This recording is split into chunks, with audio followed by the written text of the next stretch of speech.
एक बार स्वामी विवेकानंद जी अपने आश्रम में ध्यान कर रहे थे। ध्यान करने के बाद स्वामी विवेकानंद जी अपने आश्रम से बाहर निकले और टहलने लगे। टहलते वक्त स्वामी जी के पास एक बच्चा आया। वह बच्चा काफी गुस्से में था। स्वामी जी ने उस बच्चे से पूछा कि तुम इतने गुस्से में क्यों हो। वह बच्चा बोलता है कि मेरे जो गुरुजी है वह मुझे बहुत मारते हैं क्योंकि मैं उनके प्रश्नों का उत्तर नहीं दे पाता हूँ। गुरुजी मुझसे ही बार बार प्रश्न पूछते हैं, इसलिए मैं मार खा जाता हूँ। स्वामी विवेकानंद जी उस बच्चे को पेड़ की छांव में ले गए, उसे बैठाया और बोले, मैं आपको एक बार की घटना सुनाता हूँ। एक जंगल में एक साधु सालों से तपस्या कर रहे थे। उनका एक शिष्य था जो उनका ध्यान रखता था और उनकी सेवा करता था। उस साधु की महिमा इतनी थी कि वहाँ के आसपास के जितने भी गांव थे वहाँ से सभी लोग उनके दर्शन करने आया करते थे। एक दिन जब साधु अपनी समाधि से जागे तो उन्होंने सभी को दर्शन दिए और सभी को आशीर्वाद दिया। उनके शिष्य ने बोला कि महाराज मेरे लिए क्या आज्ञा है। साधु अपने शिष्य से बहुत प्रसन्न थे। साधु बोले, मैं तुम्हें अपना संपूर्ण ज्ञान दूंगा।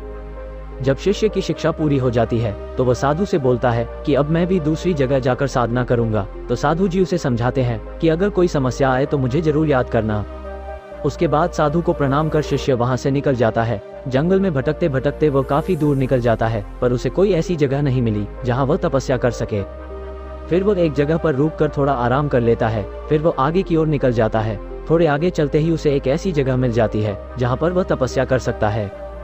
शिष्य सोचता है कि मुझे एक जिन को बुलाना चाहिए ताकि वह उससे अपने सारे काम करवा सके। शिष्य जिन को बस में करने के लिए तपस्या करने लग जाता है। कई दिन निकल जाते हैं, महीनों निकल जाते हैं और फिर वो शिष्य अपने तप के प्रभाव से जिन को अपने बस में कर लेता है। जैसे ही जिन प्रकट होता है, जिन बोलता है, हुकुम मेरे आका मुझे कोई काम बताइए, अगर मैं फ्री हुआ तो मैं आपको खा जाऊंगा। ये सुनकर शिष्य उसको काम बताता है कि मैंने बहुत दिनों से कुछ खाया नहीं है, मेरे लिए इस दुनिया के सबसे अच्छे और सारे पकवान लेकर आओ। जिन उस शिष्य के लिए खाना लेने जाता है और 1 मिनट के अंदर वापस आ जाता है। और फिर जिन बोलता है, जो हुकुम मेरे आका मुझे कोई काम बताइए, अगर मैं फ्री हुआ तो मैं आपको खा जाऊंगा। शिष्य बोलता है कि मैंने कई महीनों से आराम नहीं किया है, मुझे आराम करने के लिए साधन लेकर आओ। ये सुनते ही जिन गायब हो जाता है और कुछ देर बाद पलंग, गद्दा और उसके आराम के लिए सारी व्यवस्था कर देता है और बोलता है, जो हुकुम मेरे आका मुझे कोई काम बताइए, अगर मैं फ्री हुआ तो मैं आपको खा जाऊंगा।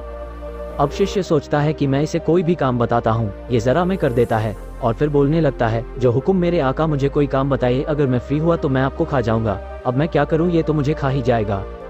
शिष्य को टेंशन होने लगती है। फिर उसे याद आता है कि गुरु जी ने बोला था कि कोई समस्या आए तो मुझे याद करना। तो वह जिन से बोलता है कि मैंने कई दिनों से नहाया भी नहीं है, तो एक काम कर, मेरे लिए सारी पवित्र जगहों से जल लेकर आओ। इतना सुनकर जिन पानी लेने निकल जाता है और शिष्य अपने गुरु जी की आराधना करने लग जाता है और फिर वहाँ गुरु जी प्रकट हो जाते हैं। फिर वह अपनी सारी बातें गुरु जी को बताता है कि मैंने जिन को बुला लिया है और वह सारे काम भी कर देता है, लेकिन एक समस्या है। जैसे ही वह काम करके फ्री होता है, वो बोलने लगता है कि अगर मैं फ्री हुआ तो आपको खा जाऊंगा। तो गुरुजी बोलते हैं, बस इतनी सी बात, अब जिन आए तो उससे बोलना कि अब आज्ञा मेरे गुरु देंगे। शिष्य बोलता है, ठीक है। जैसे ही जिन पवित्र जल लेकर आता है तो जिन बोलता है, हुकुम मेरे आका मुझे कोई काम बताइए, अगर मैं फ्री हुआ तो मैं आपको खा जाऊंगा। शिष्य जिन से बोलता है कि अब तुझे आज्ञा मेरे गुरु देंगे। इतना सुनकर जिन गुरुजी से बोलता है, हुकुम मेरे आका मुझे कोई काम बताइए, अगर मैं फ्री हुआ तो मैं आपको खा जाऊंगा। गुरुजी जिन से बोलते हैं कि एक काम करो, एक 20 फीट लंबा बांस लेकर आओ। जिन तुरंत लेकर आ जाता है। फिर गुरुजी से बोलता है, हुकुम मेरे आका अगर मैं फ्री हुआ तो मैं आपको खा जाऊंगा। गुरुजी उससे बोलते हैं कि अब इस बांस पर तब तक चढ़ उतर जब तक मैं तुझे कोई दूसरा काम नहीं बता दूं। फिर उस शिष्य की समस्या का समाधान हो जाता है और गुरुजी अंतर्ध्यान हो जाते हैं। दोस्तों कहते हैं कि जिसकी जिंदगी में गुरु नहीं उसकी जिंदगी अभी शुरू नहीं, और यह बात बिल्कुल सही है, क्योंकि गुरु की महिमा वही जानता है जिसको गुरु ने जीरो से हीरो बना दिया।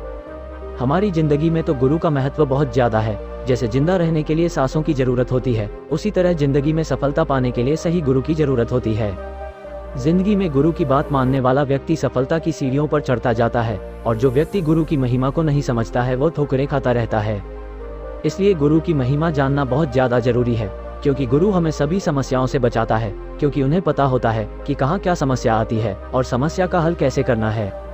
क्योंकि कई बार ऐसा होता है कि व्यक्ति के पास गुरु तो होते हैं, लेकिन वह उनकी बातों को और उनके महत्व को नहीं समझता है, और जो व्यक्ति गुरु के महत्व को समझता है वह सफलता पाता है। सबसे पहले जो सीखने की बात है वह ये है कि हमारे जीवन में एक सही गुरु की महिमा को समझे और एक सही व्यक्ति को अपना गुरु, अपना आदर्श बनाएं और उनकी बातों पर विश्वास करते हुए अपने आप को निखारें।